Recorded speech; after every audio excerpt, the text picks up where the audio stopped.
Lost in the Arctic Circle, how a storm taught me to listen to nature. I am not a professional climber. I never went.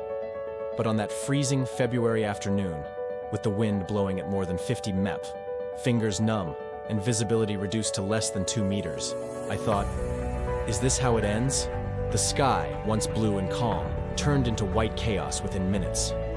I was completely alone, and worse, completely lost.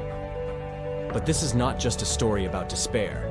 It's a story about connection with something much bigger than ourselves. About how a storm in the middle of nowhere, there in northern Norway, can teach more than years in offices or universities. My name is Raphael. I'm 34 years old. I currently live in Tromsø, and I'm the kind of person who has always sought control. Lists, agendas, goals. My life was a spreadsheet. I moved to Norway in 2021, looking for that calm and organized life that everyone talks about. And I really found it. But I also found silence. A silence that, at first, scared me. In January 2023, I decided to do something different. A solo hike in the north, near Alta, on a trail called Stabbursdalen, known for the northernmost pine forests in the world. The plan was simple. 2 days of hiking, 1 night camping, and return. Equipment up to date, perfect weather forecast. What I didn't know is that, in that region, the weather doesn't read forecasts. The first day was magical. The sun reflected off the snow as if the ground had been covered in diamonds. I walked for hours in absolute silence, hearing only my own footsteps. It was almost spiritual. I set up camp around 4 p.m. The temperature was already 12 degrees C, but everything was under control. Overnight, something changed. The temperature plummeted. The wind started to hit the tent hard. In the morning, the scenario was different. The trail I had followed disappeared. I tried to stay calm. I used the watch's GPS, but it started to fail. No cell phone signal.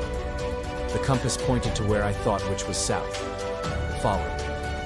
But the snow thickened, the wind increased, and a strange sensation dominated me. I was being watched. Maybe it was paranoia. Maybe it was my body trying to warn me. After 2 hours of walking, I realized I was walking in circles. Footsteps, mine, appeared again. I sat down, I breathed, and I cried. The turning point was not an event, it was a choice. After panicking, my body shut down.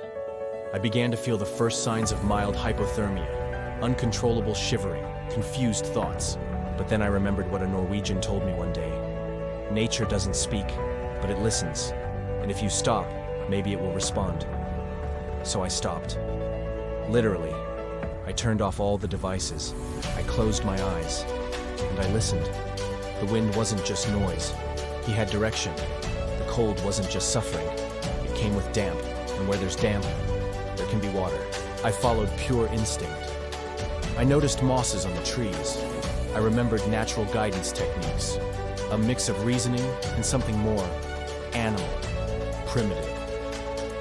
After 3 hours of intuitive walking, I saw a hut in the distance, abandoned but firm. The cabin seemed like a miracle, but inside the temperature was almost the same as outside. No firewood, no signal. I took shelter there and had to decide, wait for help or try to get out of there the next day. That night, alone in total darkness, I felt the heaviest silence of my life. And there, without distractions, I started listening. Listening to my own fear, my pride, my lies to myself. I cried again, but this time, with gratitude. The sunrise the next day was surreal. The sky turned orange against the white snow. I swear, for a second, it felt like the world had stopped. With daylight, I was able to orient myself better.